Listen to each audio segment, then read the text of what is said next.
Kostov.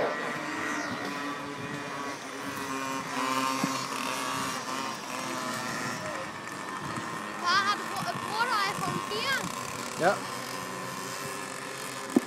Og det er gul hjelmfarve, altså den erfarne William Kostov, som altså har kørt hele 3 år, der har lagt sig i spidsen. Foran blå hjelmfarve, det er Axel Jensen. På tredjepladsen har vi Mads Christiansen.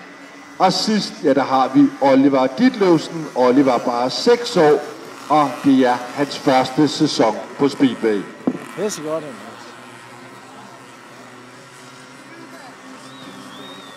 Og det var en lille opvisning sidst, så de kørte bare 2 omgange, og vinder blev altså Oliver Ditlevsen, William Kostov. William Kostov med gul hjelmfarve, blå hjelmfarve. Andenpladsen var Axel Jensen. Nummer 3, hvid hjelmfarve, Mads Christensen. Og endelig til sidst fik vi også Oliver Ditlevsen i mål med den røde hjelmfarve. Skal dine børn også ud og køre Speedway? Ja, så er det altså på søndag, at vi holder åben hus. 50 kubikklassen, som drengene her kørte på, den kører man på typisk i alderen fra 4 til 10 år, hvorefter man rykker op på 80 kubik. Og er der nogle børn ældre end 10 år,